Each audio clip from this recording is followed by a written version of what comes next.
We're here to talk about relationships, sex, intimacy, and when I started preparing for the conversation, it didn't dawn on me till just now that the majority of that focus starts with like yourself. Yeah. In a lot of ways. In a lot of ways, yeah. In a lot of ways. And I thought that I was about to sit up here and ask you a whole bunch of questions about like, what do you do with this? And this person, what does this person want? What does this person want? What does this person want? Did a shift happen for you? A shift happens. Oh, I can't wait to hear these questions. In our conversation, just sitting right there. Yeah. Yeah. Because some of the things that I have struggled with in relationships with sex were really just reflections of things that was going on with like me. Yeah. Yeah. And so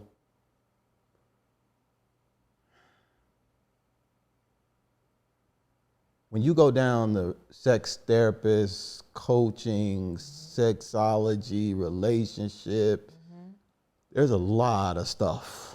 Yeah. And it's layered. I want to make sure that I'm honoring what you do, the framework with which you do it in. So what do you do? So I once was a relationship coach, right? And I was thinking about this earlier, the difference between being a coach and being a therapist. So the way I kind of have it in my brain, as a coach, I might talk to someone about issues they're having with dating, and if they're on dating apps, I might say, well, let's look at your profile. Let's make some changes to the profile. As a therapist, I'm going to dig deeper than that and say, well, where do you think the issues stem? What has happened in your life prior to now that makes you feel like there's some fear or unworthiness or anxiety wrapped around how you date? And then we're going to talk about that stuff, as opposed to just dating as a practice. Does that make sense? Yeah. Yeah. Because it's like it's different. Are you trying to achieve something, or are you trying to fix something? Yeah. And sometimes they can be similar. Very similar. And I remember when I first really dug a little deeper into the therapist role, it occurred to me that as a coach, I help you discover things. But as your therapist, I help you recover from things.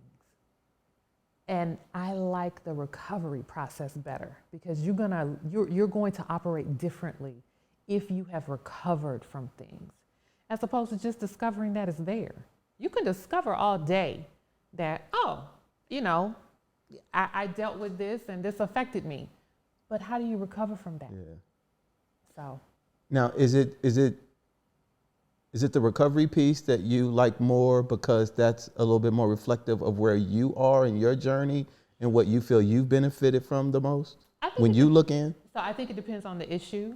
Like some issues I've never dealt with, I may have studied about them, but I might not have ever experienced them personally. Okay. There is still some piece of enjoyment in the recovery of that, because for me, the recovery process is all about helping the client change, helping them, identify the issues. And maybe it's not always what we call the presenting issue, what you're coming to me for. But being able to, yes, deal with that, but then also recover from all the other things that you believe have caused that in the first place. And seeing change in real time for that person. One of the things I found out in doing the research, I always thought that my initial thought about coaching versus therapist was that the therapist had a higher level or higher grade. But what I discovered is that they're very different things, and I think coaches get to get to paint with a broader brush, get to implement different types of things where therapists are like more rigid in their approach? I would say I agree with that to some level. I think there are definitely boxes for both, right? With a coach, there's a broader way that you can approach things, but again, you're helping people discover ultimately. You're not necessarily diagnosing an issue and then helping that person using interventions that help them ultimately recover from that issue. Okay. And so for me, and then there's a different level of training. You know, like I have to be degreed to be a therapist. Yeah. And I have to have some specific training. I have to have some specific opportunity to actually work with clients. And then also, if I have to be tested to be licensed if I want to do it as well. So, and then there's also a code of ethics that I have to operate under. So for me in particular, as a marriage and family therapist, although I focus on sex therapy, there is something called the American Association for Marriage and Family Therapy. And there's a code of ethics within that. And that code of ethics lets me know what kind of core values I need to be focused on, ethics and laws within where I live that I have to follow, or else I don't get to practice. Got you. So, and I don't necessarily have to follow those as a coach.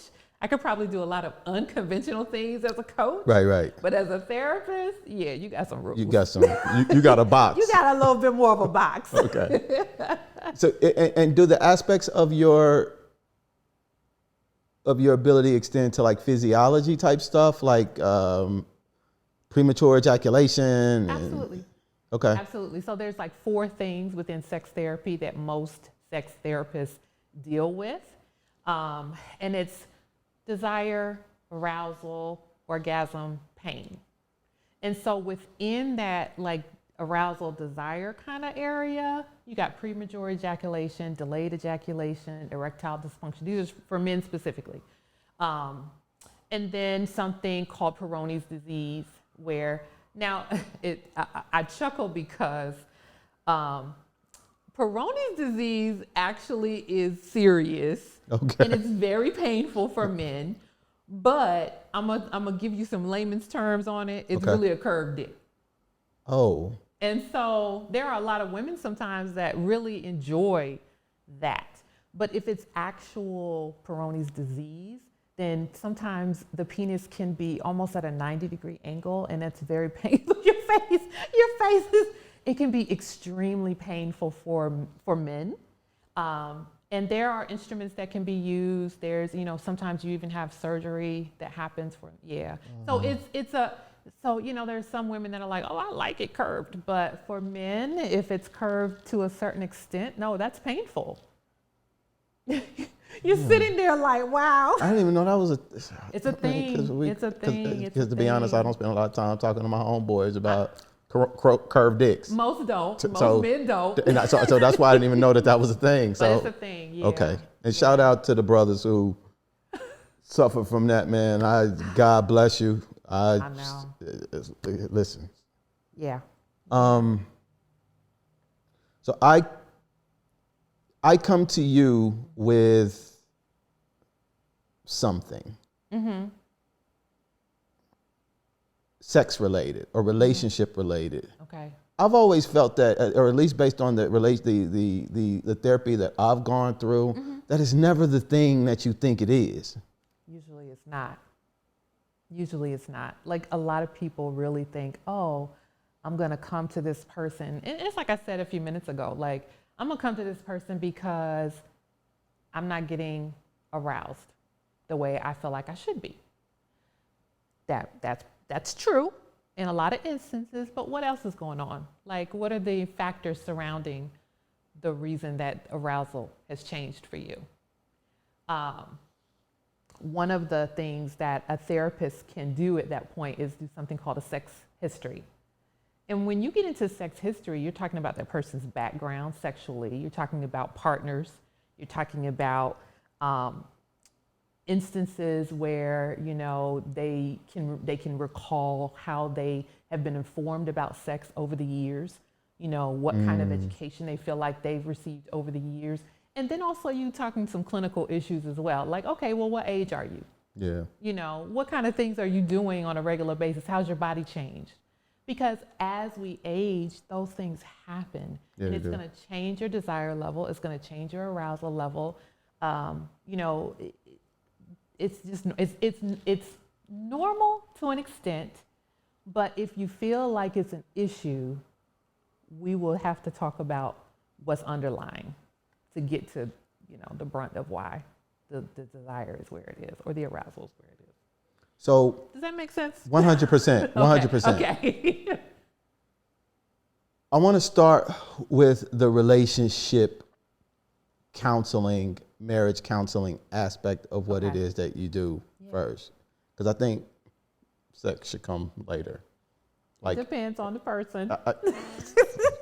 So since this is First tone the comes fork, love, then comes marriage, then since this is tone the fork, this is what I believe. Yeah. I believe you're supposed to know somebody first before you just sleep with them. You know, there's a lot of people that don't do that. I know, so that's why I'm just But you have to preface. Understood. Because that says something too. Right. Anyway, what are people generally coming to you for from a couple standpoint? I would say that some of the biggest things that I see couples about is communication. They may say, like, during a consultation, oh, you know, I want to work on frequency of sex.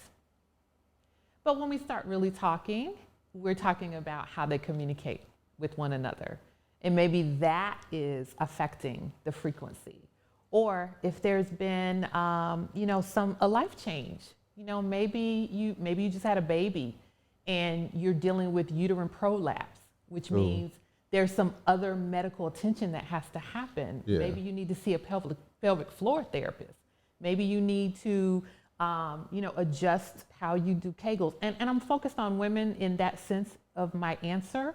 But then there's also things that are going on with the man, like where's the attraction and satisfaction lie for you? What has happened as far as how the two of you communicate at this point now that these other factors are in place?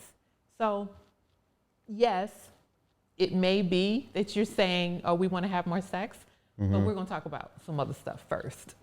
So the communication piece, I think, it's huge. It's huge. Men and women, I feel, communicate differently. Very differently. And I think, and being that I feel that men are a lot more emotional than they give themselves credit for, and that I also feel that women give themselves credit for. Yeah. So I think that a lot of the way that our sexual, you know, function shows up, some of it is attached to emotional insecurity or whatever, or some frustration around communication, and that I don't think a lot of times women understand that connection, because they just assume in their mind, you're a dude, of course you want to sleep with each other, but you don't go back to the communication part to understand like what the barriers are. Communication is such a huge piece, because sometimes men feel that if I have communicated to you in the past and the reaction you gave me was hurtful or resentful or accusatory, then I'm not going to say anything else. And not saying something else also comes in the form of now my attraction level is off, or my satisfaction is not there, even though I'm going through the performance of sex or whatever. And so then that communicates something different. Yeah. You know, so it's so layered. And what I find is that when I work with couples, it's so much easier for men to talk about things with me present, almost like I'm the mediator. And why do you think that is? Well, because it's a safe space, you know, particularly, I mean, I can talk about me personally, but like as a therapist, I create an environment that hopefully builds rapport with my clients. I think so.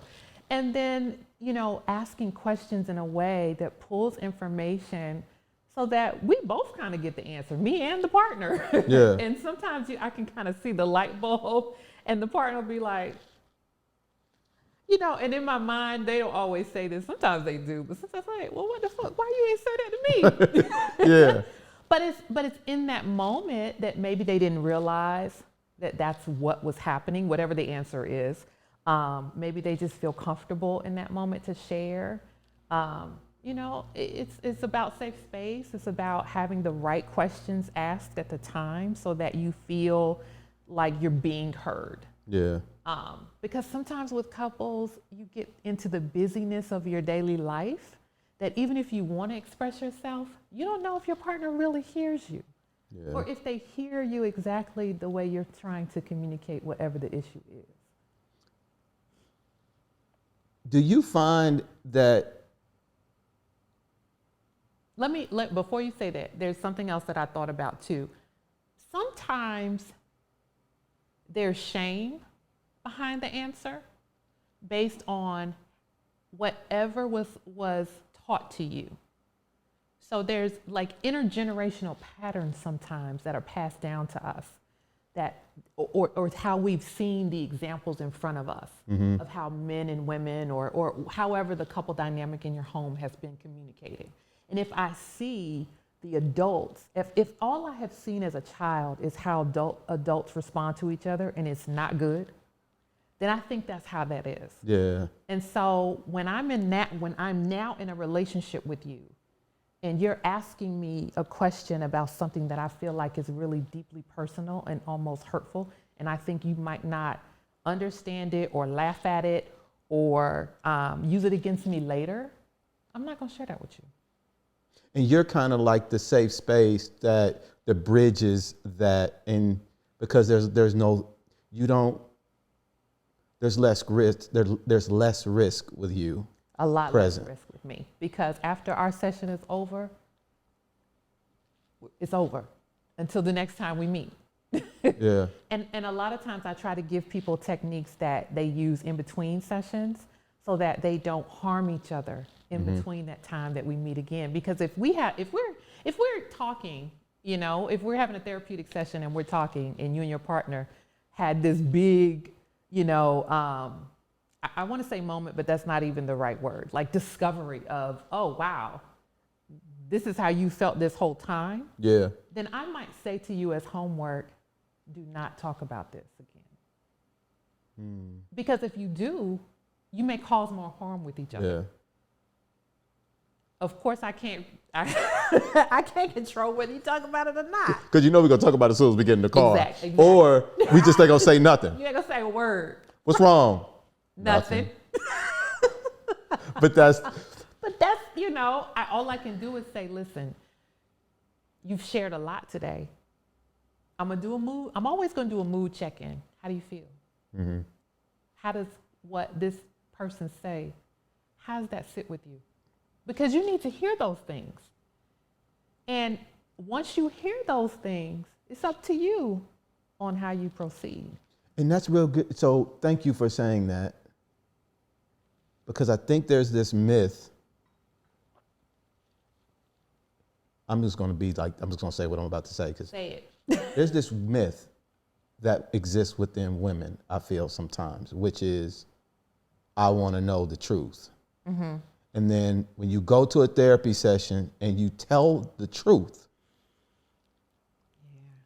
that is held against you. Yeah. I know a lot of guys, and I have personal experience with the fact that you got a woman in your life, because therapy ain't something generally that a dude recommends you go do in a relationship. Right. So somebody doing this in your ear, and I'm being very dismissive. So let me because we did need to go to therapy. Let me get that out the way. So and if the person is watching this, I don't want you to think I was being dismissive. Yes, love, we needed to go to therapy. Yes. So it was encouraged that we go to therapy. And then when we go to therapy, and I've heard this from a lot of men, when we get into the therapy session, the woman ain't saying shit. Yeah, because she wants to hear what you got to The say. dude is saying all of this stuff, and then it's held against you later But at the she's been end. waiting for you to say something. She's been waiting. She has so many questions that she's been waiting for you to answer.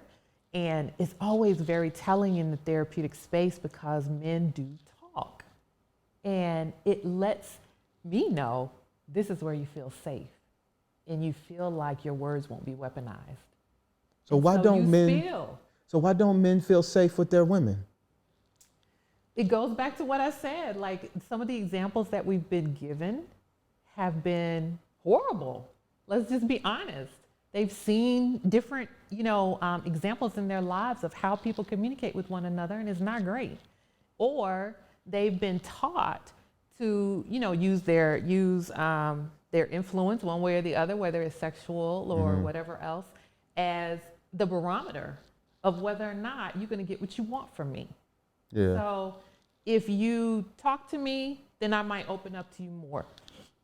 But it's also going to linger in my head what you said. And then maybe during pillow talk, I'm going to bring it up. Yeah. Because I've let you release in me. So now you're comfortable and calm. Now I can bring up what I really want to know. And that's not okay. No, it's not. But it okay, happens. I wanted to make sure, because I thought you were saying it like, oh, this is a great tactic to use. No, it's absolutely horrible tactic to use. Okay. Because now, again, you're weaponizing the words. Yeah. When you really could just say, hey, can we have a quick check-in real quick? Like, it could be over dinner, it could be, and I do encourage pillow talk in a different way. Okay. I encourage people to check in with each other. Check in with your partner at the end of the day, particularly if you both have really busy lives. At the end of the day, take 10 minutes. Just you and your partner. Look at each other face to face and say, what's been going on with you for the day? If there's something that you wanted to clear up, maybe you had a text message between the two of you early in the day that kind of didn't sit well with you. What do you mean by that? And I ain't trying to start an argument. I just want to be clear about what you meant by that. Now, if you know your partner is argumentative, don't ask them about no text message. But but there's also, opportunities for you to have those times where you say, okay, we're not going to talk about that now, but on Wednesday at 6, that's our time to talk about shit that's been bothering me. Yeah. So I really want to put that on the table. Is that okay with you? We don't do enough of that. And it takes a therapist sometimes to say, it's okay to use this as a means to open up communication between the two of you. But you have to have agreement between the two people. Mm-hmm. If you don't have agreement, it ain't gonna work. This is I got so many thoughts in my head. I got so many. I hope I answered that question. You did. I feel like I might have veered a little bit, but yeah. Listen, this is for me. And if they get it, good. If they don't, I don't give a shit. Good. I got it. Okay, good. So,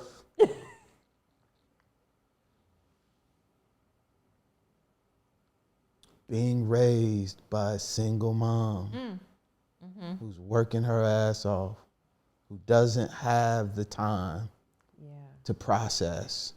She's going from one place to another place.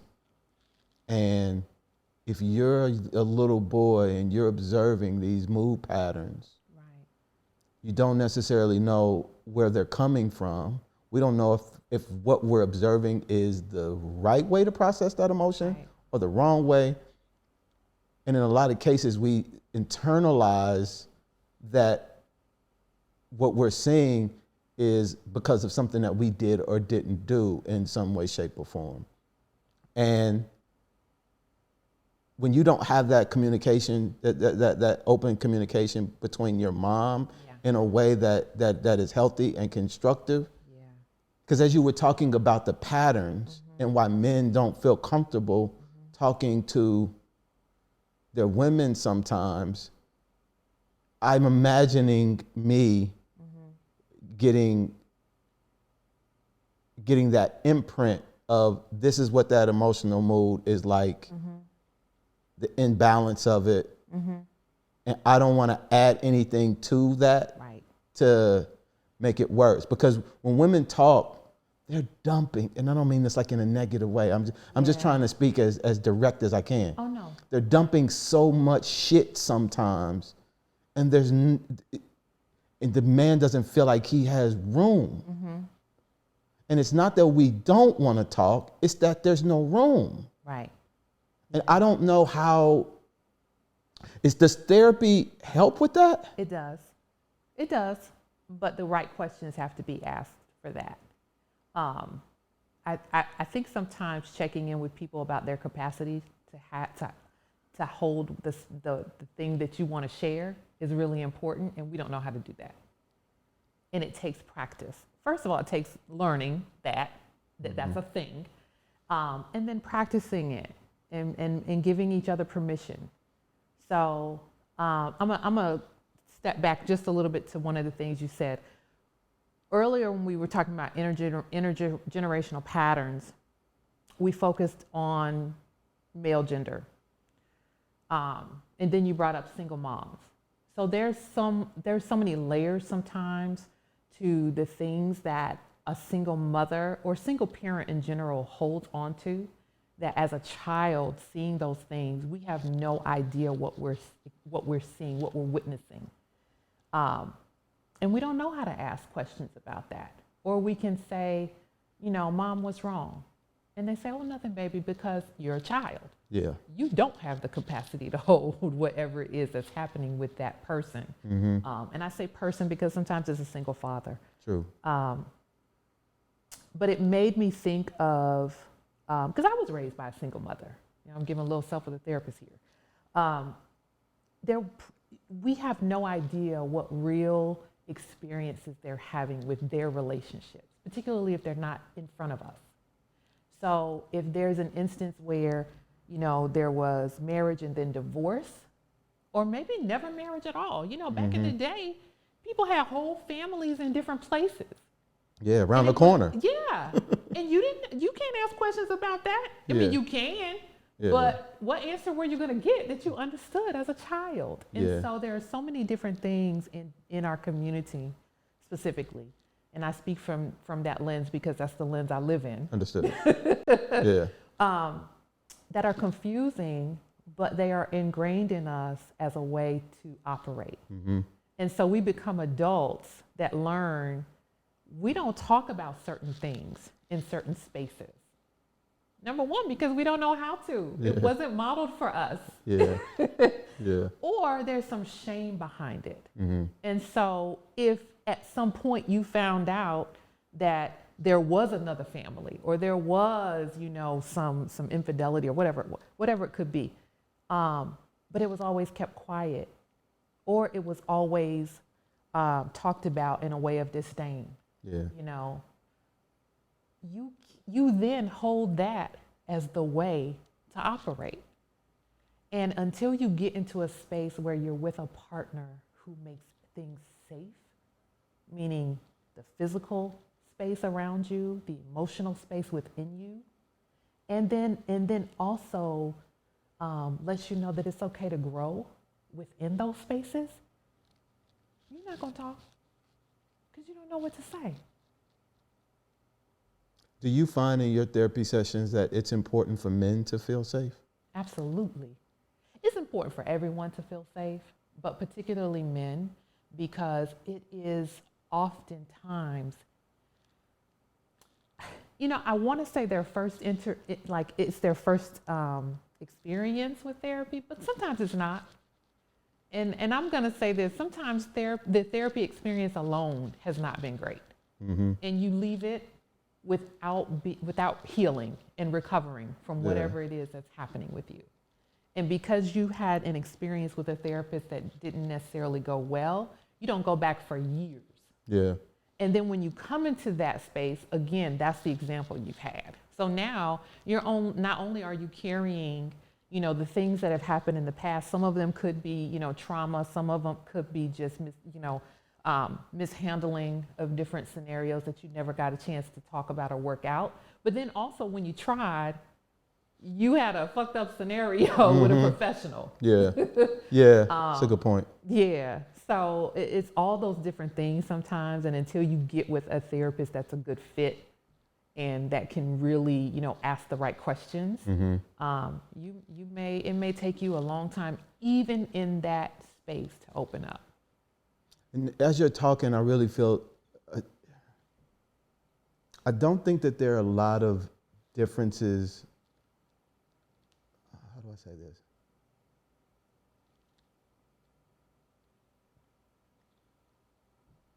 There are these preconceived notions that we have about what the other person needs.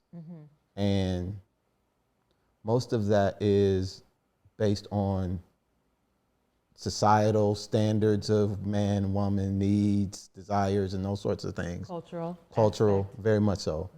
And we just move with the assumption that this is what it is. And then when we respond based on all of that, and there's a disconnect in the process because we think there's a lot different there. So, and the reason why I use, and I'm specific sometimes, or try to be, with the word safe isn't a word that I hear men say a lot.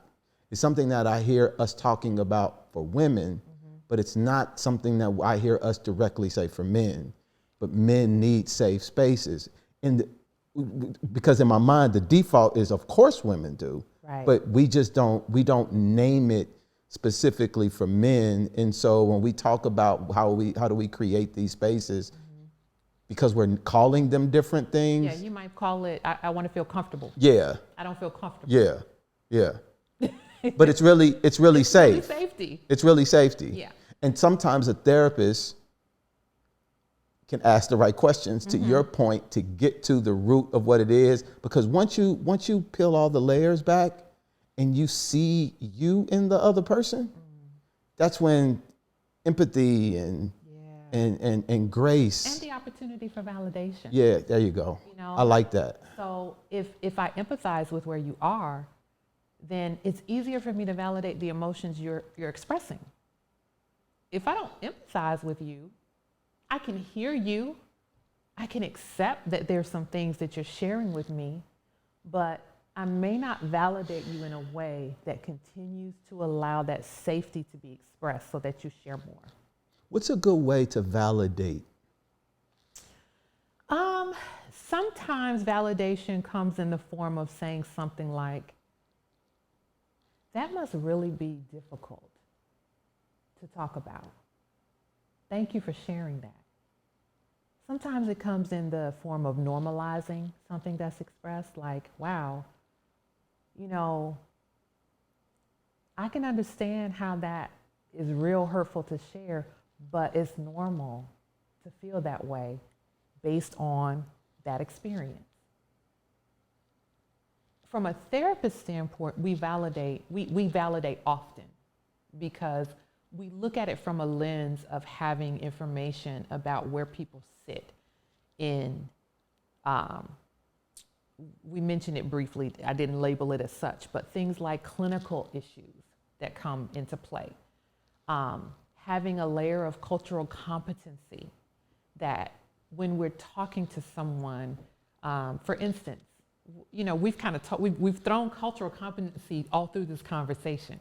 When we talk about Black community, when we talk about how you might be raised with a single parent, how those messages get mixed into your mindset of how you then operate later as an adult in relationships. All those things are cultural competency.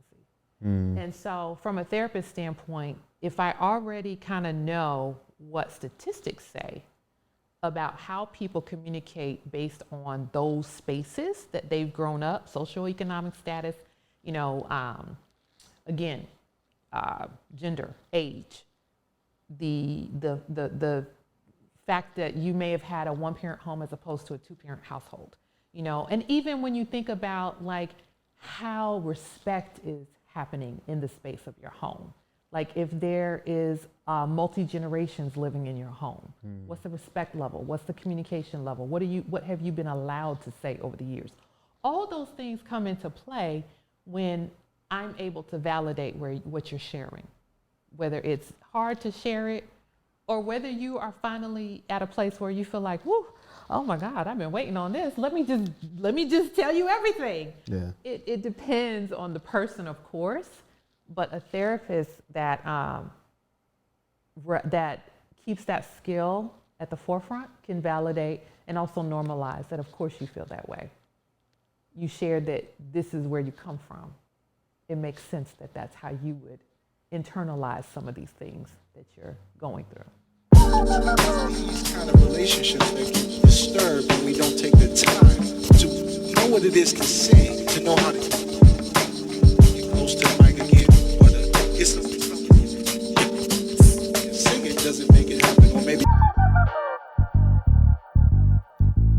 sense to introduce you at this point. We just been talking.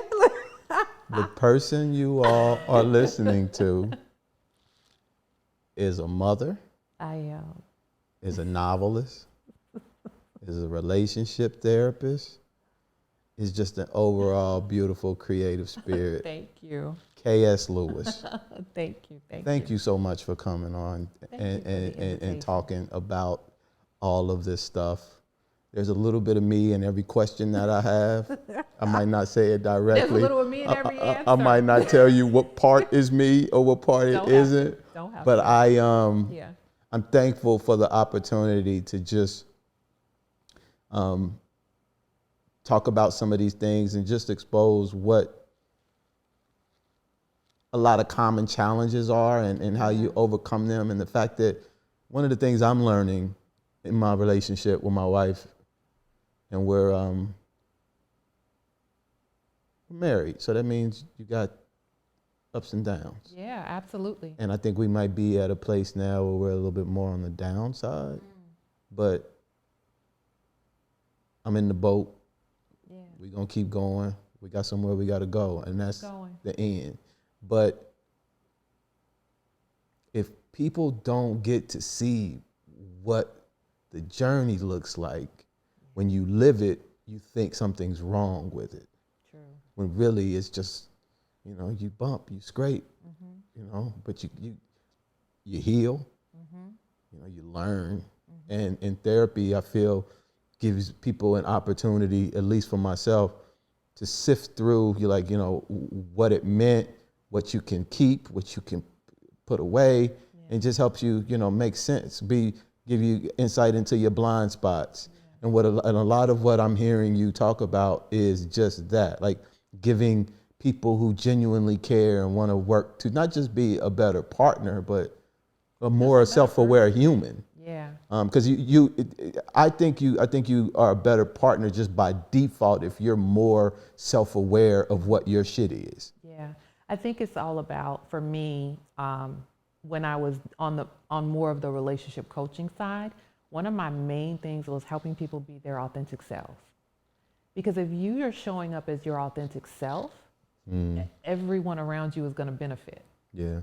And you don't have to hide, because you have an awareness of your things to that point. There's still a lot to learn about you.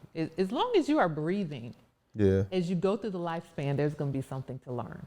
And so if you accept you and you understand that you're not perfect, you're going to make mistakes, you own those mistakes.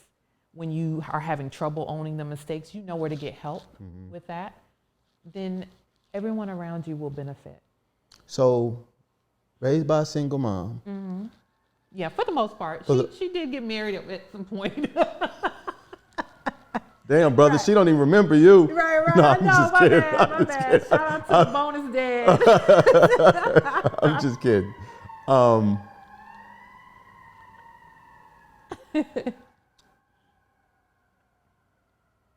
Black people in therapy are not synonymous with one another.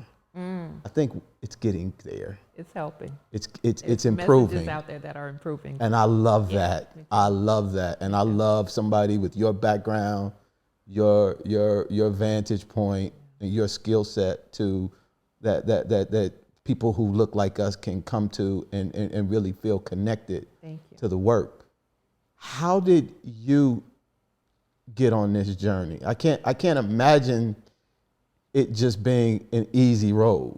It wasn't an easy road. So my first experience with a therapist was when I was going through a separation from my former husband. Okay. And I thought, okay, yeah, let's do this. I'm still leaving this motherfucker, but let's do this. See? That's what I'm saying. When your wife tried to get you to go to therapy to save it, she already knows she leaving your ass. No, I'm just kidding. Some people do. In my experience, I knew based on things that were happening with us. I got you. Like, yeah, we can do this, but it's gonna take an act of God at this point for me to stay with this dude. But I I had this experience like I've been talking about where it became more about me as opposed to me and my partner. Mm-hmm. And so it intrigued me once I decided I don't want to do couples therapy anymore, but I really think I need some individual therapy. Because there's some stuff that you mentioned that I didn't want to get into in the space of my partner being present, but I want to tap into that because I need help with that. That was then, right? It became a little bit removed because sometimes if you've never experienced therapy and you start, uncovering these things about yourself, it's scary. Yeah, very. And you don't know what to do with it when you leave that session. And so I stopped therapy. I was like, oh, hell. Damn, that's what's underneath that rug? I didn't want to talk about that. And then as time went on, I was just like, I want to touch that again. Because you begin to hit roadblocks in your life. And there's like this little thing in the back of your head that's like, okay, I kind of think I know what that is, but maybe I should have a professional talk through that with me. Aside from that, I was always being put in these situations where people were coming to me about things, and I'm like, hell, I don't know, but I really did know. Yeah. And I realized that, gosh, I can help people so much more if I actually pursue the education behind this, because I'm telling you what I believe, but let me get some background with that.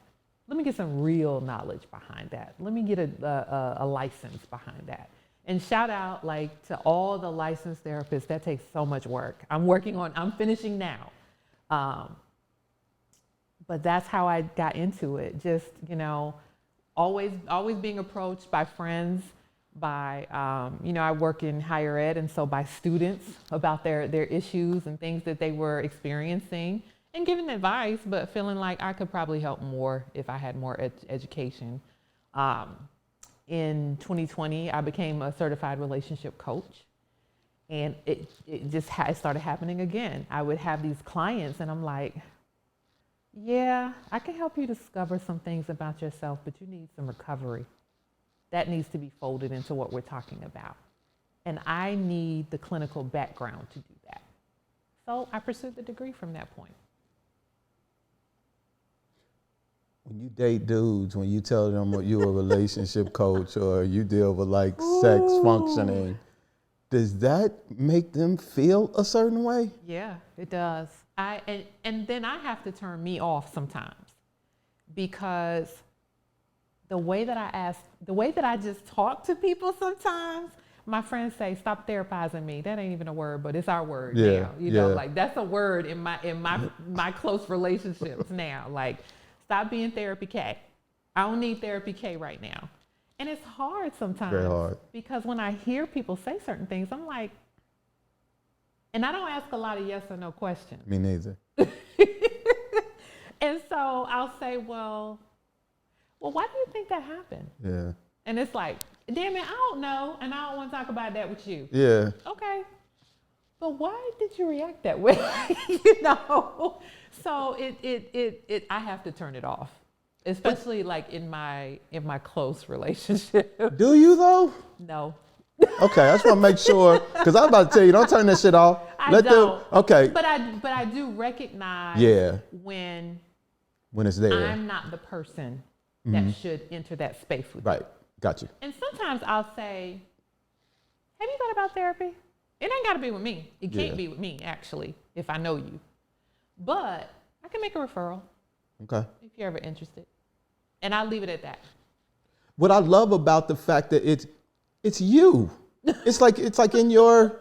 It is. And I think that's awesome for you to be you all the time. I know, but sometimes people around me don't like me being me. Listen, so everybody tells me, I got a homeboy, we got to argue one day. Every time we fucking talk, I feel like I'm on a Tone the Fork episode. That's just how, but this is just who I am at this point. But I will say there's healthy pieces of me that say, even I have to turn that off so that I can just be my silly self. When I'm out with my girlfriends having a drink or having a cigar. Oh yeah. I'm not getting. First of all, I don't even want to hear about that. Got you. Same. I same. want to, I want to just be able to unwind. Yeah. So But those parts of you are also you too. Yes. Yes. You just creating room for the fullness of KS. The authenticity of me. And I think that's healthy for everyone. I think everyone should be able to operate that way. There's sometimes when it's appropriate to talk about what's happening with you and talk about, the whether or not your emotions need to be regulated in a certain way and how do you do that. Yeah. And then there's times when you just have fun. Like, don't think so deep about it. Just enjoy yourself. Yeah. If you can't do that, then yeah. Something's wrong. There's You a need deeper therapy. level of, you need therapy. I don't know what's making me ask, but I'm gonna ask. What kind of little girl were you? What kind of kid were you? Oh gosh, let me think. Do I even know? I do. So I have aunts and uncles that told me I was very shy. Okay. I used to hide in the closet if there was too much going on. I didn't want to be around a whole bunch of stuff. Probably always intuitive, always observant, always trying to figure out like why things are happening around me. I think as I got older, I began to be really inquisitive. So I started out real shy, grew into a person that asked a lot of questions. Some would say I was nosy, and kind of developed into who you see now. We share a lot of that. Oh yeah? Oh yeah. Okay. I started out, I was extremely shy. I wouldn't talk. And I wouldn't even tell people that I was hungry, and I would go hide like in the hallway and it was dark and people would have to go look for me and be like, where are you? Come on in here. And they try to get me to like open up, but I didn't like the overstimulation of like a bunch of people and a bunch of sound. Yeah. Just always made me want to go in and like retreat to some degree. There's still a lot of that in me now. Like I take large amounts of people in doses. I can't do a whole lot of stuff. Yeah. And so I'm not a big partier. Okay. To this day, I'm not a big partier. Like I probably had a stint of that in college, but I enjoy being at home. I enjoy, like I used to tell people, I could lay in my bed all day and be happy. I could watch TV for a whole weekend and catch up, binge watch, whatever, Yeah, same. and be the happiest person. Like I'm not that type of person that has to be out doing stuff all the time. And I recognize that I need a balance. And so, yeah, I'll go and do this and do that, but I'm real choicey about that, particularly now. And particularly because I am a therapist and I don't want to run into, Like she's sitting up here with a bodysuit on looking like Catwoman. Right, And I'm about to talk to her about all. Right, I'm not doing that. I got you. So it just depends. But yeah, I'm still quite introverted on a lot of ways. When you went to therapy, did you and you started going? How much time do you feel, and you can speak either for you or for like your clients, what percentage of the time would you say is focused on, in the beginning, I'd say, on like childhood stuff? Is it important to go back a lot of times? I think it is, particularly based on whatever the presenting issue is. Okay. So I think sometimes just in conversation, if something comes up that says that's a signal that we need to talk about your childhood, then yeah. I mean, you'll do something called an intake session. And the intake session is going to give a brief history of who you are. And you'll get a chance to talk about how you were raised, your, whatever the parental structure was, whatever family kind of environment you grew up in. And a lot of times, particularly with my clients, when we do that intake, there'll be some things that I pinpoint to come back to as we kind of go down the line of therapy sessions. So how would you, are there things that someone could be looking out for in themselves that would, kind of point to the fact that they need to go to therapy? People come to therapy for a lot of different things. Often, particularly since I've been in this in this field, a lot of people are very apt to understanding when they have anxiety these days, trauma. So I'm gonna give you some buzzwords, right? Anxiety, trauma, like sexual issues, depression, and as opposed to sitting with those things and letting them kind of fester within you, therapy is a great space to come and talk through that, whatever level it is for you. But again, I say it as buzzwords because up until this point, maybe like within the last few years, people held that and held it for almost their entire adult lives without realizing that it was showing up in other ways in their lives, and they didn't know why, they were so quick to argue with people around them, or maybe they go through these moods that put them in this sad space throughout the year, or maybe when the seasons changed, they didn't understand why they were sad. And it's now that we have so much access to social media and so much access to information being shared that we understand, I could be experiencing these different things and a therapist can help with that. So. I wanted to shift the conversation to the sex piece if possible. Yeah. But I wanted to use that in the context of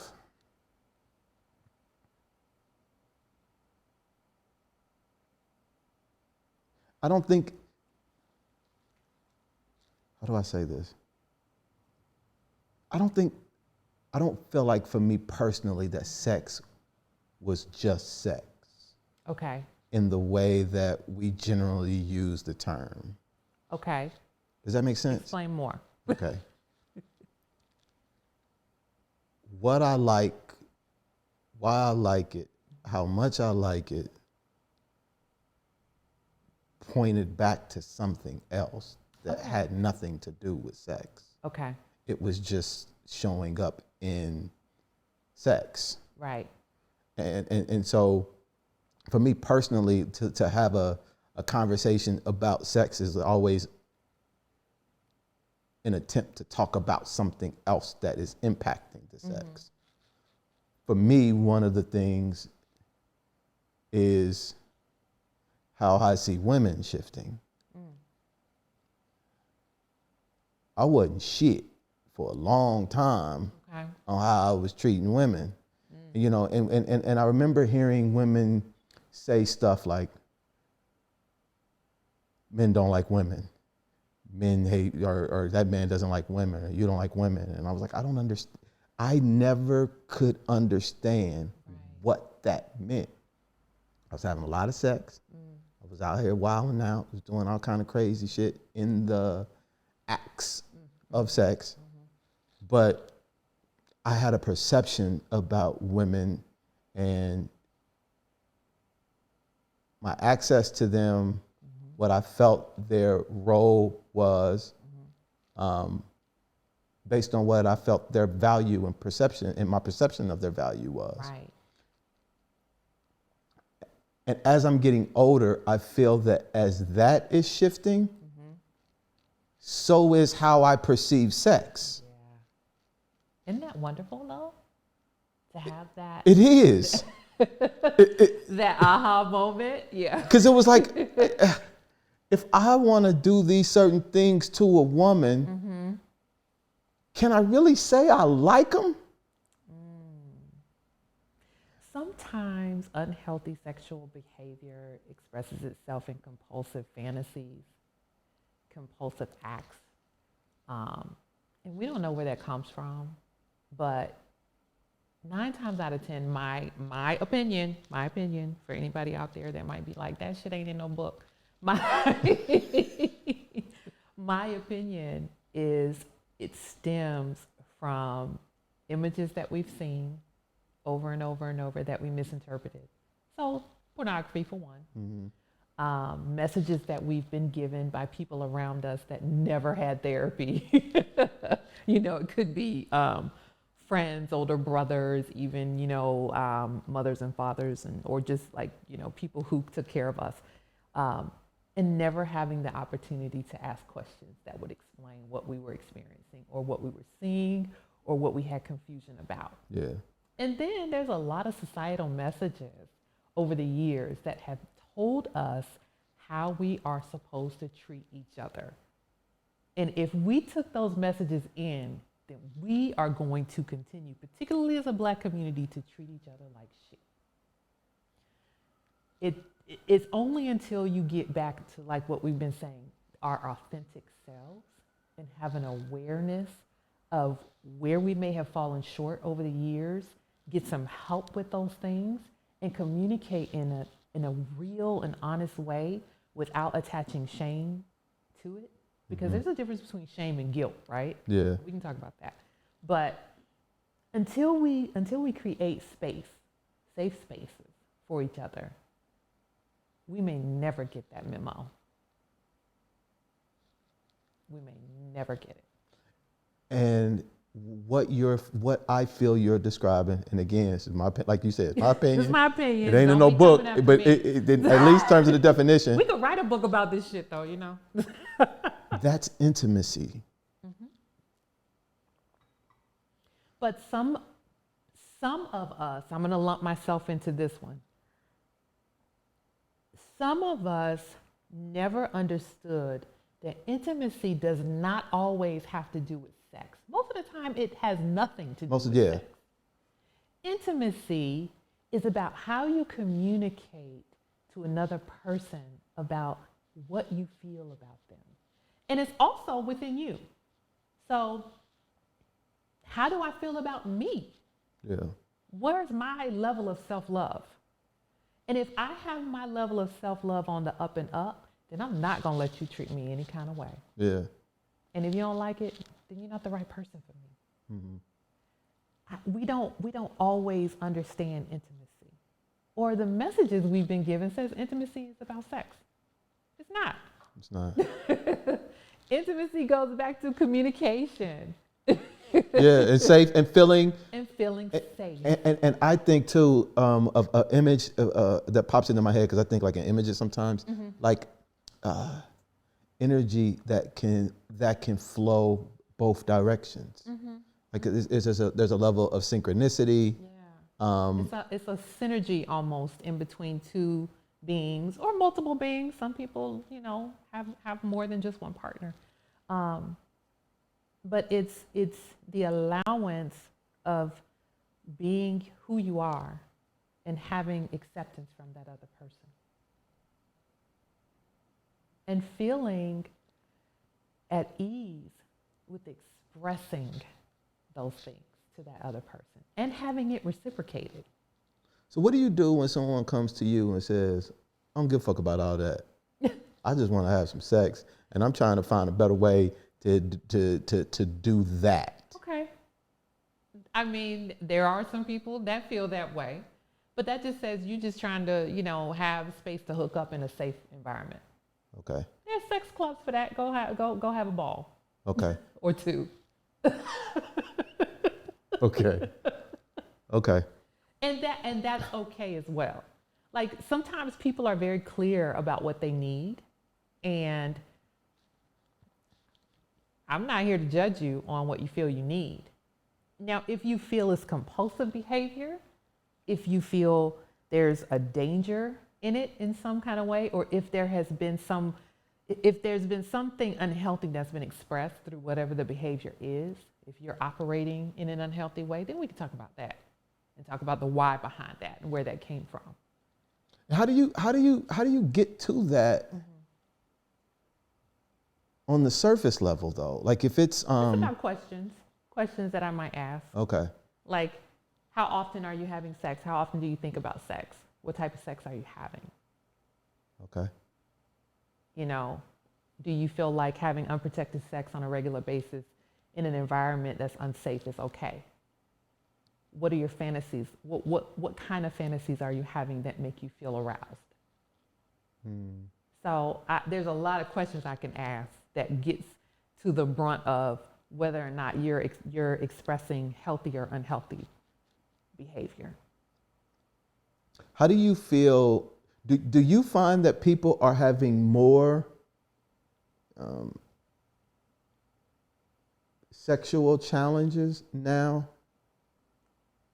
Give me, in what way? What do you mean? Like just in terms of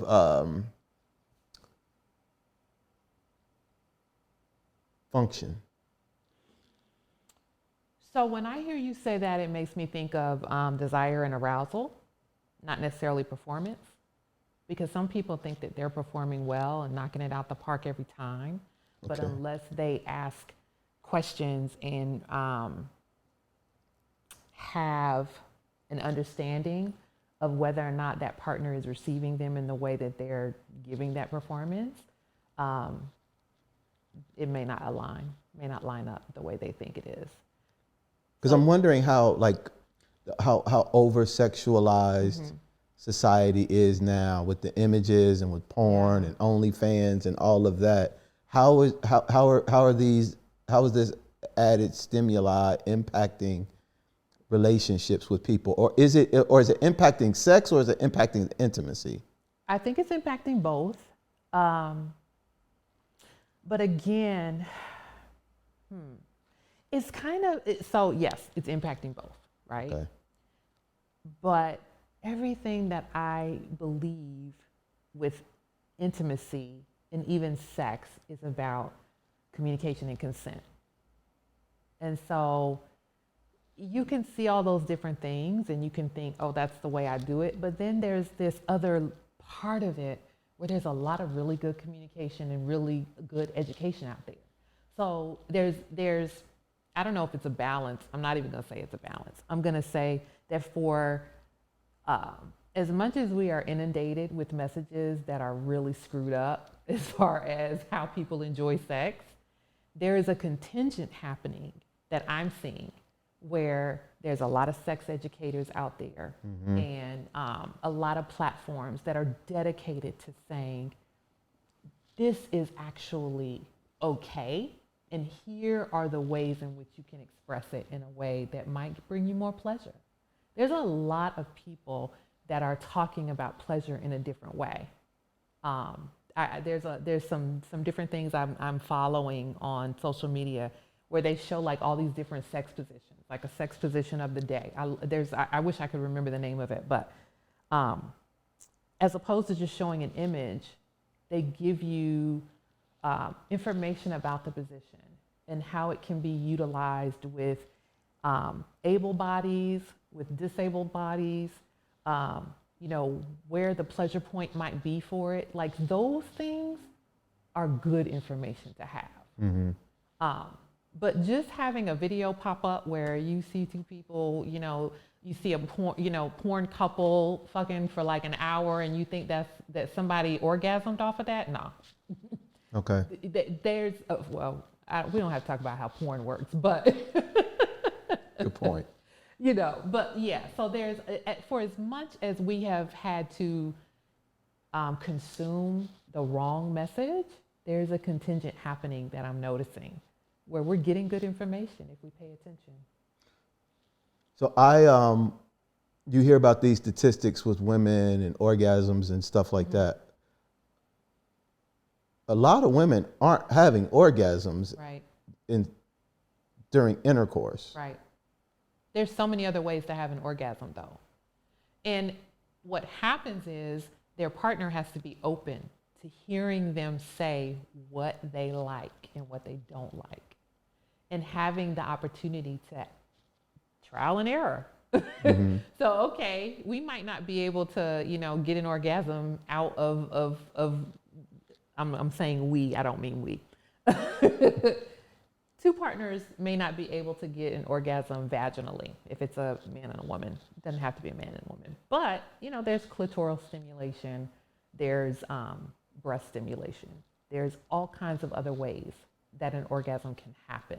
That takes, again, I just feel like we keep going back to communication and consent. I'm going to start throwing consent in. Yeah, I got you. Because sometimes what I have noticed is that one partner may think that they're doing something that the other partner is going to like, but they don't ask that partner permission to do that. And so you end up like, oh yeah, this is what, this is what some past partners have enjoyed, and the result was an orgasm, but it might be against my comfort level. It might not be something that I'm familiar with, or it might be something that I've seen that gave me a level of fear that I haven't shared with you. So can we talk about that first before you do that to me? Again, because you already did it. Because you probably tried it already, and I just didn't know it was okay for me to say I don't like that. But you didn't get the result that you wanted, and now you feel some type of way because you've never, sometimes I hear people say, I ain't never had no issue before. Oh. Okay. Everybody say that. Right. And guess what they didn't have before? An issue. But it goes back to, all these other layers that we've experienced. Like so what was the message that we were given about sex as we were growing up? How have we consumed sex as we have gone through our years up to this point of me being with you and you ain't never having this issue before? Really? Yeah. Is that really true? I want to touch on the thing you just said. What would be a good opener or conversation starter? How can a woman approach? What would be a good way for a woman? I can't get the fucking sentence out. Take your time. Take your time. What would be a good way for a woman to approach her partner if she's struggling with achieving orgasms, but she's concerned that it might impact his ego? Yeah. So the impact on ego is a big thing, and it would be interesting. So it would be nice to know why that ego is impacted, like what has happened in the past, and it could go back to what we just said, like I ain't never had no issue before, but maybe there was and you just weren't told. It really takes partners that feel comfortable enough with each other to be honest and to allow that space. Like, and that's where intimacy is, right? Mm-hmm. Like if our intimacy level is at a place where we feel comfortable with each other to share openly without fear that our words will be weaponized or that I'll feel some type of way after you say whatever you say. Or even if I do feel some type of way, I still care about you and you still care about me enough that I know you don't mean it to harm me. That's such a different level of how you communicate that some people never get there. But that's almost where it has to be. So the woman's trying to take charge and over her situation, right? Yeah. And one of the ways I feel she's going to want to do that is by at least trying to broach the topic. She can broach the topic. Another way she can do is to lead by example. So maybe you're not understanding the words that the partner is saying. Okay. But will you allow her to take your hand or whatever body part and show you in that way? Or will you watch her? Maybe she can show you herself what has happened in the past that has given the response that you both want. Okay. What will you allow? And sometimes you can just ask, would it be okay if I showed you something that I enjoy? Would it be okay if I take your hands and put them in a place that I enjoy? And again, if you care for that person, if you trust that that person is not there to hurt you, you allow it. And it can open up a different level of pleasure within the experience.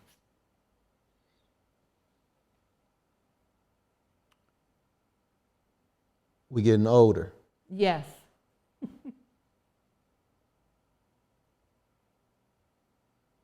The way I see women is changed.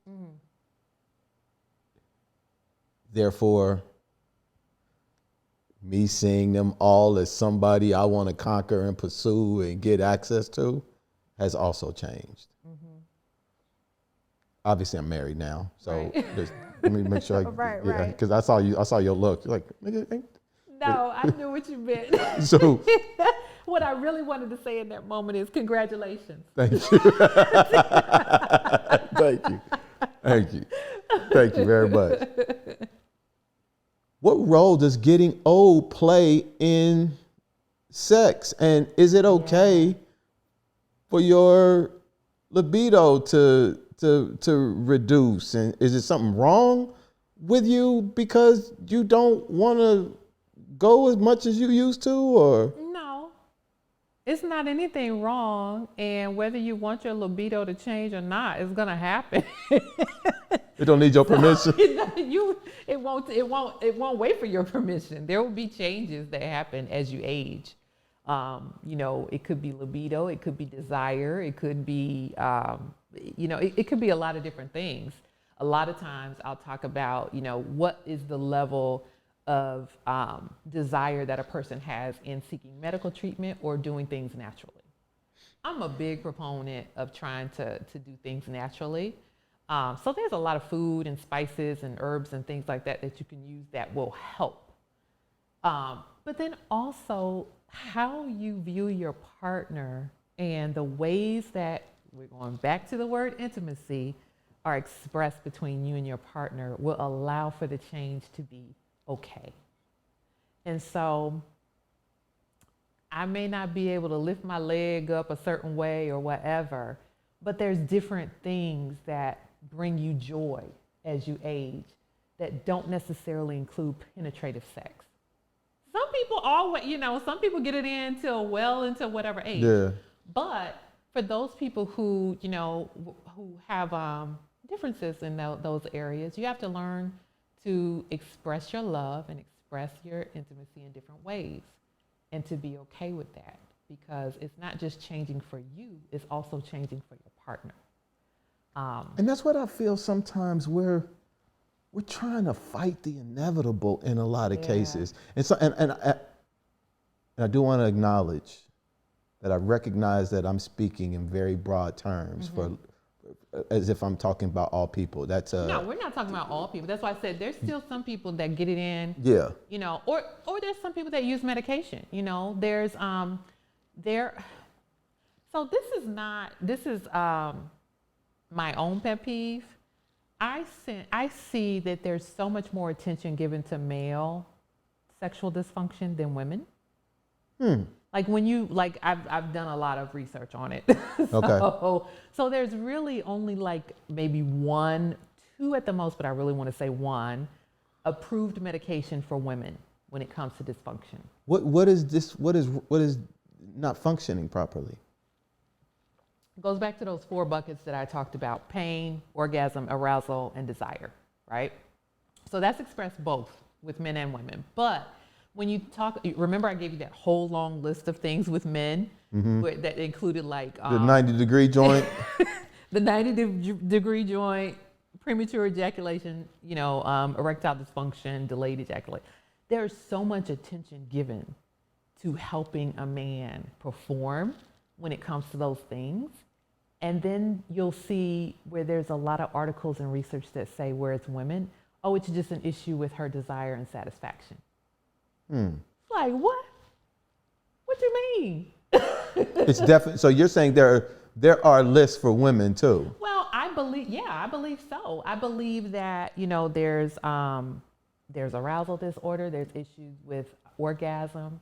There's issues with libido. There's issues with dryness. There's issues with pain. But we don't get as much focused attention medically when it comes to that. that's an issue in the system. That's an issue with the field that hopefully, you know, as time goes, that will improve. But, and now I think I may have forgotten your question. The dysfunction for the women. Yeah. Like what isn't functioning properly? So, I mean, again, But you just named them. Yeah, I named those. Going back to aging. There's a technique called sensate focus, right? I'm saying right like you know. Sensate focus? Sensate. Sensate. SENSATE, focused. That is all about pleasure. But it's about building pleasure and figuring out where you can touch one another or where you can touch yourself and have those pleasurable feelings without sex. And so one of the things I think are really important as we age is understanding mindfulness and sensate focused pleasure. Because that will help.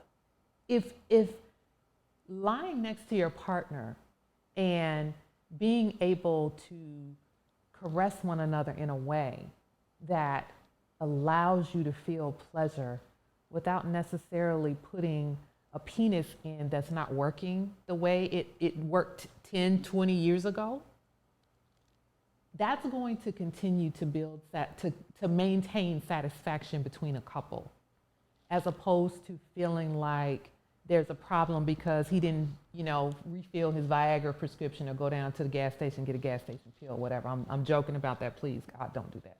But I know some people who go and they say them joints work. I ain't never.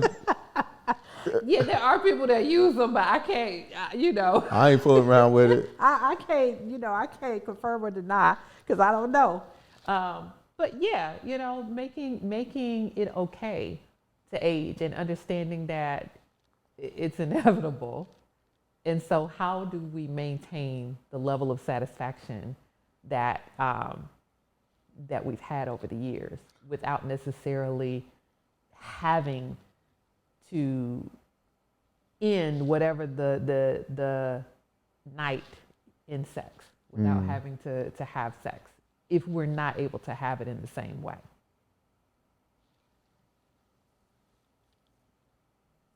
Yeah, I just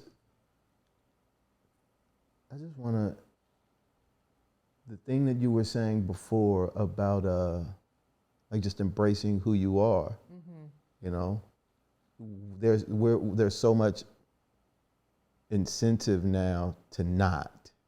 There's industries around trying to make you feel younger, make you look younger, make you do this or that and the third. I love that my wife's hair is gray, and I can't wait till all that shit is gray, because it's like you look like you done lived, you look, you know, distinguished, you know, all of that kind of stuff, and it's like this is the path of life.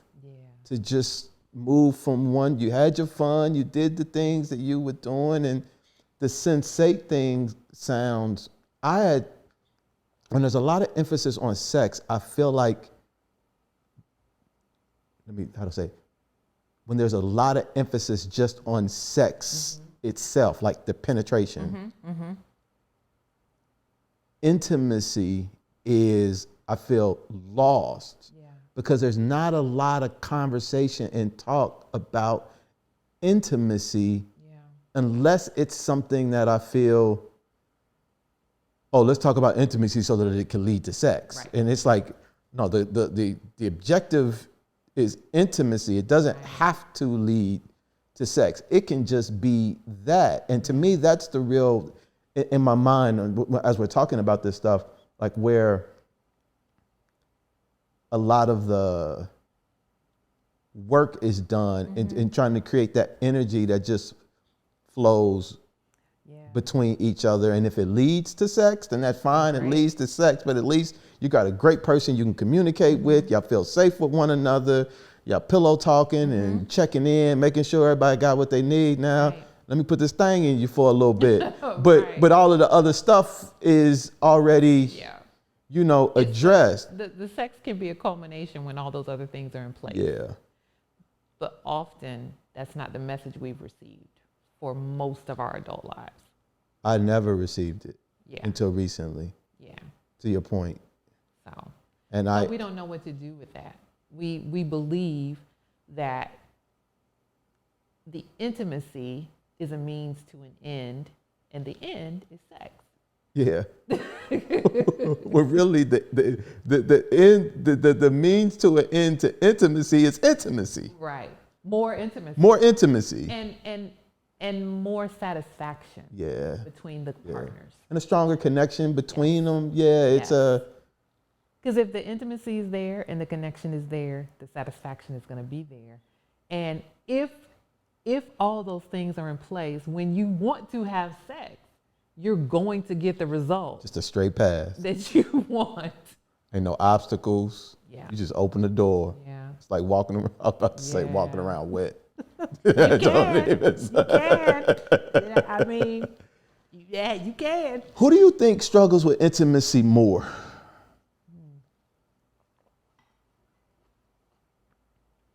I think if I were to place gender on it, I would say probably men. But I don't know, as we were talking earlier about education changing, you know, how messages are now getting to us and how people are being a little bit more vulnerable in what they express. So, I mean, both genders, both men and women, have issues with intimacy. I think we express it in different ways, we being women. I think we express it in different ways. Men feel a little like, you know, can I be vulnerable enough to express what my desire is where intimacy is concerned? Do I even know what intimacy is? Because some women don't know either. Let's be clear about that. You know, sometimes we're also receiving the wrong messages for many, many years. And so it's hard until you begin to express whatever your definition of intimacy is to understand whether or not you're missing the mark. Does that make sense? It does. Okay. It does. I got some cards over there, like some intimacy cards. We did it one time. I think we need about a year ago. So yeah. I think we. So what was the result of that? I think we learned that we weren't asking. It was the communication, and it was what I thought was cool is that it broke a pattern that we had developed in our own communication style. It prompted different types of questions that we typically wouldn't ask between each other, and it triggered subsequent conversations out of that. Yeah. And I thought that was really cool because the reason why I asked you about the men and women is because I think women think they are good at intimacy because of their ability to talk. I was going to say talk or express themselves differently than men. Because they're saying a lot. Like when my wife come home from work, I get this much information. Right. And I love her. And I listen. Yeah. But because if you didn't, it'd be a problem. So be a problem. Right. But now she might say this much, and in my mind, there's like this much that is really the core. So if I were to come home from work, as an example, I'm going to give her the core. And because it's not quantity from a male standpoint in terms of communication, it's the quantity, it's not quantity, it's the quality. Right. Or the like this really means something. Yeah. So because I'm not doing a whole bunch of rambling, it's implied that I'm not talking, and because she's doing a bunch of rambling, it's implied that she is talking. Yeah. And that is what I feel sometimes confuses women to make them think that they're doing something that they're not. Right. In a lot of cases. It goes back to communication, and it goes back to how we learn to express ourselves to our partners. So if the message that we received as we went through, childhood, adolescence, or early adulthood, is that someone who loves you is going to listen to you. And you need to share with them what's happening with you, who you are, how you feel. Yeah. You're going to get this because that's what is thought you want to hear. Like you said, really, you just need to know that. Did you eat today? Are you okay? Yeah. And on the flip side of that, men have been taught that if they give this, why? Why are you giving me all that when I didn't ask for all that? I just need to know that you're okay and you ate. Yeah. So as we have been taught to accept gendered messages that way, then it's going to come in the form of women are so much, they understand intimacy so much more, when really it's just a different lens of how intimacy sits with us. And which is why it's so important to build the intimacy with your partner separate from that idea of how it looked society-wise, or how it may have even looked in your family. Like, it goes back to when we were talking about the connection and how the two of you communicate. If you communicate with your partner what you need, and they provide what you need, and they make you feel safe, that is going to build intimacy. So you can choose then, do I feel like giving this today? Some partners will love that. Yeah. Or are there nonverbal communicating messages that I'm giving you that says, the only thing I got capacity for today is this, and that's okay too. So I'm going to show up for you differently because we've expressed that our intimacy looks this way. And that requires so much self-awareness. But it also requires the ability to be in tune enough with your partner and to accept them. So yes, self-awareness, but then also accepting the other person and not feeling some type of way when they can't give you this. Yeah. Yeah. Not often does that happen. Oh, you know from experience? Well, no, I know from my clients. They come in and they're like, I just want to. One of the things that I hear often is men saying that I just want to know that they're okay, and I got to go and do this. I got to leave. I got to go to work.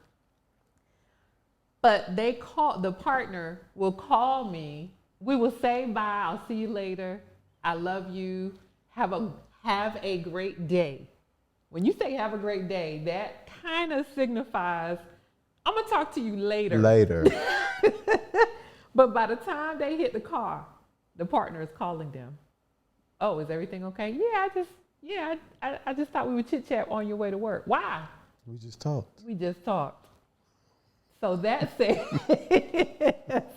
So while the partner that is doing the calling is saying, this is what builds intimacy, the other partner is saying, damn, I can't even. But that don't build intimacy. That builds frustration. Right. So thank you for that. What am I trying to ask? Is that intimacy or is that just conversation? It's a mixed message of intimacy, and that goes back to how did you learn intimacy?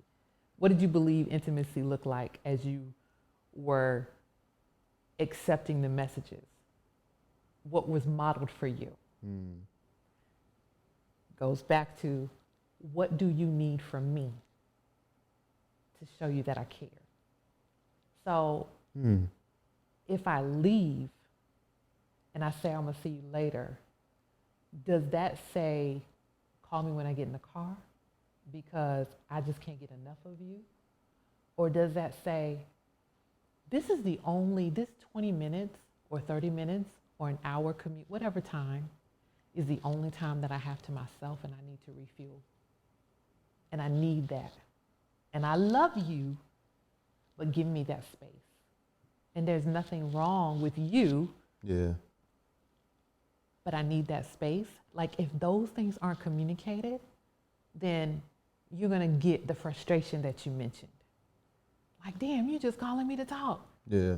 Whereas the other partner is like, damn, I'm calling you because I care about you and I just want to hear your voice. I just want to express to you that I enjoy talking to you.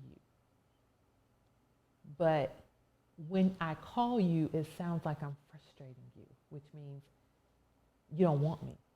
Yeah, and they're seen as rejection at that point. And then you're rejecting me. So you see how just without communicating about what's needed, you're going to get all these layers that build into a problem. Yeah. Because then you're sitting in front of me and it's like, well, he don't talk to me. And you're like, hell, we talk all the time.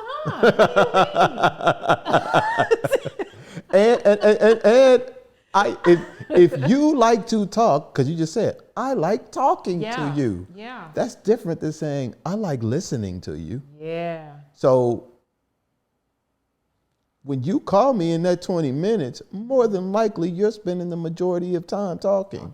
So the energy that flows back and forth for the intimacy thing, in my mind, I just see the energy just going one way, and there's no room for the brother. There's no room. Why? Because I like talking to you. Right. And think about it like this.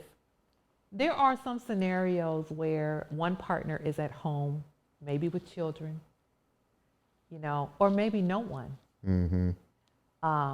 Or just in an environment where they're not talking with someone that they care about or feel free to express themselves authentically. Whereas the other partner goes into these spaces where they feel like they can be themselves. Yeah. And so this person who doesn't have that environment to be freely expressive is about to have an extended time frame where they don't get to feel like themselves.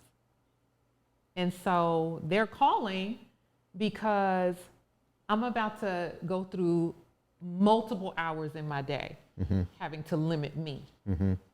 And you are the person that I feel most comfortable with. Yeah. So I'm just going to keep this as much as I can.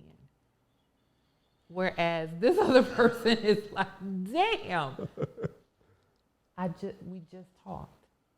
Yeah. And when I get back, you're going to talk. You're going to talk. And again, where's the room? And I swear to you, it ain't in the book. It ain't in the book. Men got feelings, y'all. Oh, yeah. We got a lot of feelings. Yeah. We don't show them in the same way that women do. We show them very differently. The average man is extremely fucking emotional. Where do those feelings go is my question if they don't go to their partner. They go in and they start turning into other things that are not constructive, or you might just start shutting down. Because a lot of the feelings that we have as men have to come up so that we can get familiar, so that we can have practice with managing them. And in most cases, if we put them down too far and they come up, the only way we have practice of managing that kind of fear is through like anger, like through blowing up, maybe like some physical violence or something like that. I'm not excusing any of that, but I'm just saying like these are ways. And it's because we don't have any practice, and a lot of times the reason why we don't have practice is because we're not in situations where we have the room to practice. Because you're showing up differently for everyone else that needs you to show up. And it is assumed that he can handle it. He's okay. He's okay. He don't need it. He good. And inside, he's going ape shit. And can't tell anybody. Think about it like this. When we consider traditional gender roles, men have always been taught you are the protector, you are the provider. At no point was there any space or modeling of where your feelings go in those roles. So, and women have been taught, we're talking about traditional gendered roles here, so I don't want nobody coming at me. Yeah. Are taught you are the nurturer, and that man provides and protects you. And so I'm going to tell you all the things that make me feel safe around you. But I've never asked you what makes you feel safe around me. Yeah. And if I don't ask you that, and you choose to share that with someone else, now I'm mad. Yeah. Because I'm saying, what have I shown you that says I don't want to know that? Well, here's an idea. You just haven't, it's not that you've shown you don't want to know it, you just haven't given space for it to be given. No space. and what I want to challenge men to do is to expand their concept of what protection is. Yeah. The more tools you have to protect, the better protector you will be. Yeah. And sometimes those tools of protection are about understanding when to allow yourself to be protected. Say that again. Sometimes you must learn what you need to feel protected in order to be the best protector. Damn, that ain't even where I was going with it, but that's a really good point. You know? I don't know. A lot of people don't. I don't think I know. A lot of people don't. Just because I'm in the home that I provided doesn't mean I feel protected in the home. And so if I'm constantly in the role of provider and protector and head, what happens when I feel scared? Who do I go to? If I come to my partner, how will that partner look at me? Will they feel that I'm less than what I claim? Or will they understand and carve out a safe space for me? That ain't even something I've ever even thought about. But it's real. And it's weird, and it's as I'm sitting here talking about, I need to think about that for real, think about it. Because being heard, validated, Normalized. that's how I feel safe. And if you haven't expressed that, your partner's never had the opportunity to show you that they can do it. And I don't think I've ever asked her. Yeah. We tell you, listen. But it'd be some bullshit. I need you. It don't be real. Well, I'm in a. No, I hear you. I hear what you mean by that. We express it in a way that men feel like, of course I'm gonna do that shit. Okay, you want an alarm on the house? Done. Yeah. If somebody, tries to approach us, you want me to stand up and physically protect you? Done. I'm speaking more to the emotional. You want me to hear you. Protection for women, though. When you talk. If you cry, you want me to be there for you, right? Yeah. But we've never allowed you to tell us what you need to feel that same level of security. And it might look different. Because contrary to what some people might think, it's not in our vaginas. It's not in there. No. That feels good. It's not in there. I guess. I don't know. I'm so glad you don't know. I'm so glad you don't know. What a vagina feels like. I have no idea. I've been told it feels great. But that is, it can soothe to an extent, Yeah. but it's not the totality of safety. There are probably some people that would get real mad at me saying that, based on whatever their beliefs are or the chakras and things like that. I'm all for that. But the realism of how we operate in relationships, we need a different level of safety. I never thought we would be talking about what we're talking about, and it's so refreshing for me. I'm glad. It's good for me too.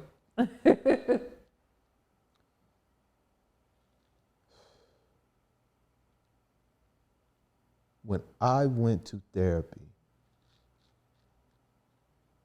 it was a job finding a competent therapist that I connected with. And you're the first person I've had on in this capacity. And I've talked to a lot of people about going to therapy and stuff like that. And one of the things that I'm very honest with them about is that it is work. Yeah. In just about every sense of the word. Not once you get there, but finding the motherfucker. Yeah, it can be. Can be a lot of work, especially if you don't know what you're doing, if you've never done it before, if you don't have like resources. Yeah. So you've gotta, and if you get into an argument with your girl and she says, "Oh, okay, I'm gonna reach out and talk to somebody," you call one person and then you just give up or whatever. Like it's work. So I'm saying that to open up the question. What advice would you give someone as they start the process of looking for a therapist? For me, it was critical to have a black man. Mm-hmm. I went to the white dudes. I love them. They was cool, but it didn't work. Right. So, and I didn't realize that until after I did it to know what I needed, but that was a part of the work. What advice would you give people on their process? A couple of things. So sometimes it is trial and error, unfortunately, and that can be frustrating, right? I would say having an idea of what you need. You don't always know what you need until you get into the process. I keep saying unfortunately, but that's real. Yeah. If you know you want a person of color or a person that's within the same, ethnicity as you, that's a good start. Yeah. Because there is a layer of knowledge that they're going to have being part of that community. Also looking at their credential, like what do they specialize in? If there's some things they specialize in that you want to approach in the therapeutic space, they know how to handle that. There may also be some things that they can uncover that you never even knew or imagined would come up in the space. Sometimes you know it and you just think, oh, I ain't going there for that. But a skilled clinician will pull that out of you. I always say referrals are really great too. If you have a friend that has a really great experience with a therapist, ask for a referral. But yeah, I would say start with, it goes back to the cultural competency piece that we talked about too. People that look like you oftentimes understand part of where you're coming from. People that have the clinical background of what you are interested in addressing will have some knowledge about that. Those are probably two of the best ways to start. Okay. And then also not being afraid of changing to someone new if it's not a good fit. Because sometimes we start and we think, this was hard. I've already shared so much. I don't want to have to do this all over again. That's a good point. But if you are not being helped, or you don't feel like anything is really benefiting you, you got to go to somebody else. Don't waste your time, your money. Don't waste anybody's your time. Healing. Yeah. Don't waste your time. Don't waste the clinician's time. I mean, you're going to some extent, you're going to pay that clinician regardless. But most clinicians want to help. And if they're not the best fit for you, that's okay. Like, I practice from the lens of a certain therapy modality. And I tell people that up front. When I do the consultation, I say, listen, number one, I'm a student. And so I have a clinical supervisor that I talk to about my cases that gives me insight on what direction I need to take. Second, I use this lens. And if this lens is not for you, that's okay. But you need to know that up front. Mm-hmm. So I'm going to say I like strength-based modalities that help people understand that they have a lot of power within them, and they just got to pull it out. So one of the therapies with that is called solution-focused. That's what my lens always is. Not saying that I'm not going to use something from some other therapy style mm-hmm. in the process, but I'm coming at you from a strength-based concept. And could that be a question they ask the therapist when mm-hmm. they go out? What is your modality? Yeah, you can, something like, what type of therapy do you use as your focus? Okay. What type of, you can say modality, but it really is like, what type of therapies do you normally use? Okay. Yeah, what type of theory do you base your work on? You are good. Oh, thank you. I already know that. I appreciate that. Yeah, and I can, you're thank good. You so much. You're personable. You're funny. You're Black. And indigenous, and that helps. Your mom. I am, yes. And for the right person, that would work very well. You're skilled. I mean, I can tell that you're good at what you do. Thank you. I appreciate that. And how can people get in contact with you? Are you taking clients, or where are you in that? So it's really funny. I typically do about 1 to 2 consultations a week. I have a very limited window right now, and I guess that's a good thing. But, I'd rather people just reach out. So if they reach out to me with either of the practices that I'm an intern with, one is called the Pincus Center, which is for those who are in DC near DuPont Circle. And then the other is Blue Box Psychotherapy, which is based out of Alexandria, Virginia. Okay. So I am a psychotherapy intern with both of those practices, and they can reach out to me at either one of those places. Both are online. Thank you. You're welcome. For having this conversation, for giving me an opportunity to ask some of these questions and just share some thoughts about relationships. I'm excited to have some different kind of conversations with my wife. Yeah. Thank you for that. I'm excited for people to hear this conversation, because I think it's going to help a lot of people. Yeah. I'm feeling. I have so many thoughts in my head, but I'm just so happy. You look like you're feeling all tingly inside a little bit. it's a great feeling. Good. I thought we were going to be talking about something very different. Okay. In my mind, communication, consent, yes, intimacy,